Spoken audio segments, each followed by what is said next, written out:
In Dubai, a tourist never checked out of his hotel. A princess was captured at sea. A drug lord ran his empire from a penthouse. All real, none prosecuted. This city sells a dream. Gleaming towers, man-made islands, gold-plated everything. But inside that dream, some people never woke up again. And the city just kept shining. If you want to see the truth, like silently, and keep watching, this is Silent Tab.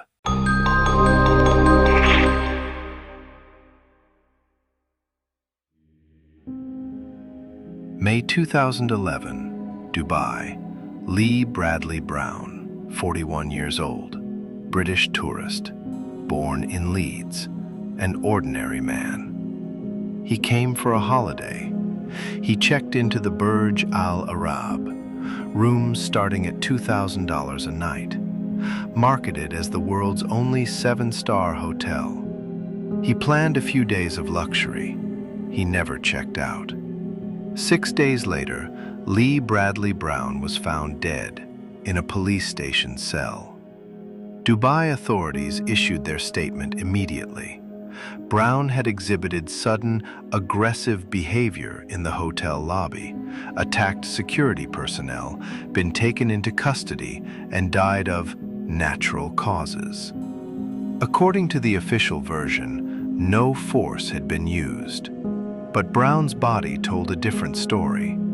Independent autopsy findings revealed internal bleeding, broken ribs, severe head trauma, neck injuries. Forensic specialists stated these findings were consistent with blunt force trauma, consistent with a physical beating. Nothing about the picture was consistent with natural death. The Burj Al Arab's security footage was never released to the public. The hotel cited privacy. The Dubai autopsy report was delayed for months. When a version was finally published, several pages were missing. Which pages? Never disclosed. Britain pushed back. Formal parliamentary questions were filed over the Brown case. The Foreign Office exchanged repeated correspondence with Dubai authorities. MP Rachel Reeves brought the case to the floor of the House of Commons. No response came. No Dubai official gave a statement. No one was prosecuted. Lee's family initiated legal proceedings in the UK in 2012. It wasn't only about compensation. It was the only way to drag Dubai before an international court. And this was not an isolated incident.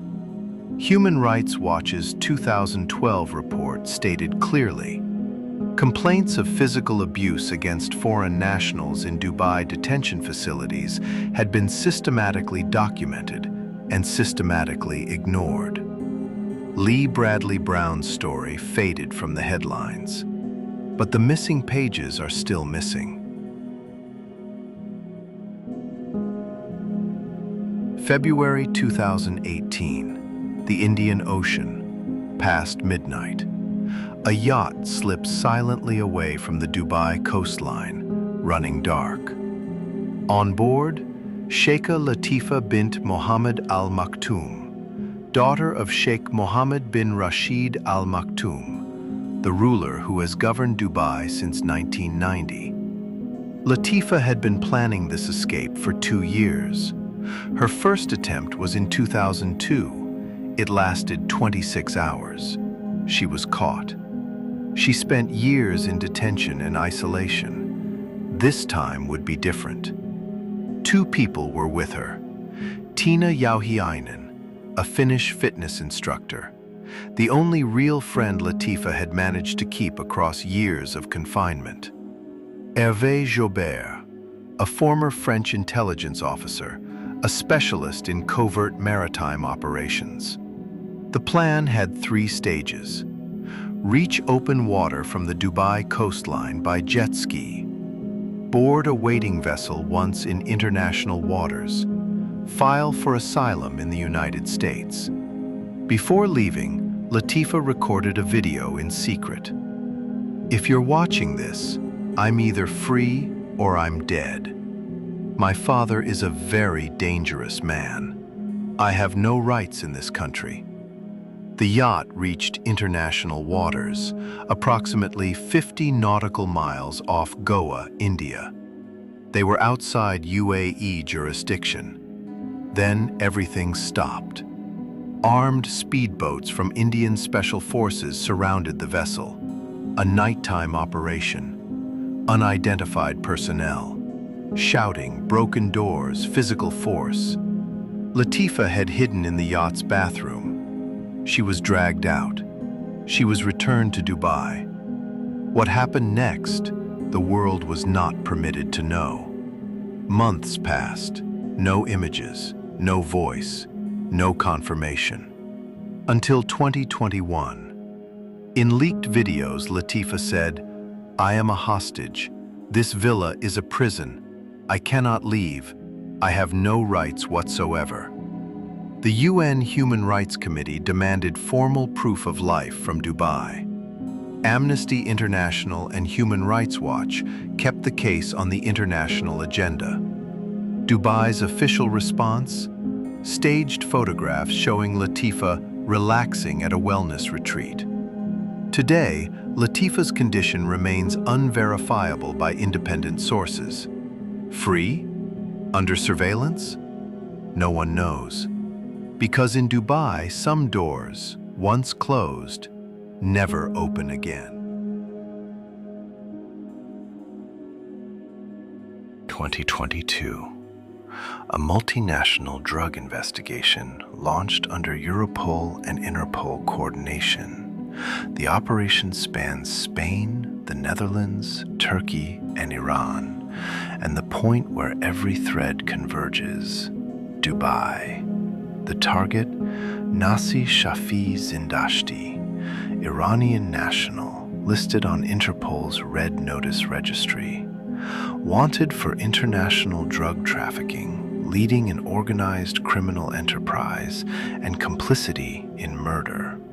Zindashti lived in Dubai, in a luxury high-rise residence, behind floor-to-ceiling glass overlooking the city skyline. Official identity, real estate investor. True identity, senior coordinator of a cocaine and methamphetamine network operating across Europe and the Middle East. The anatomy of the operation. Large-scale cocaine shipments entering Europe through Spain's port of Valencia were transported via logistics companies linked to Zindashti. The distribution network across the Netherlands was woven through Iranian diaspora connections. Methamphetamine routes running through Turkey were managed through Dubai-based financial transfers. Tools used to launder the proceeds. More than 40 shell companies registered in the UAE, luxury real estate investments across Dubai, and cryptocurrency transfers. Why Dubai? Why was he untouchable for so long? As of 2022, the UAE had active extradition treaties with fewer than 30 countries. No formal extradition mechanism existed with the US, Germany, France, or most Western nations. Registering a company in the UAE did not require disclosure of true beneficial ownership. Foreign-sourced income was subject to zero taxation. These three factors combined made Dubai the world's safest parking lot for dirty money. OCCRP documented Zindashti's network. European prosecutors built their files. Pressure mounted. But while Zindashti remained in Dubai, he was untouchable. And Zindashti is not an exception. In 2024, the Dubai Unlocked investigation, led by OCCRP, involving 74 journalists and 58 media organizations, analyzed leaked property ownership records. The findings: Sanctioned individuals from more than 70 countries held registered properties in Dubai. Figures connected to international drug cartels owned multi-million-dollar real estate portfolios in the city. Individuals previously convicted of money laundering were actively running companies in Dubai. 1 year of investigation, thousands of pages of documents, and a single conclusion: Dubai, the global capital of dirty money. Dubai sells a dream: perfect security, zero crime, absolute order, the city of opportunity. But that order comes at a price: a tourist's broken ribs and an autopsy report that was never completed, a yacht intercepted in international waters, and years of silence that followed. Drug empires managed from penthouses and names that could not be touched. In Dubai, some things are built to be invisible, and that invisibility is sometimes stronger than billion-dollar glass. If these are the stories you want to hear, subscribe. Don't miss the next city. Drop a comment below. Which city should we unmask next? This was Silent Tab. Until next time, stay awake.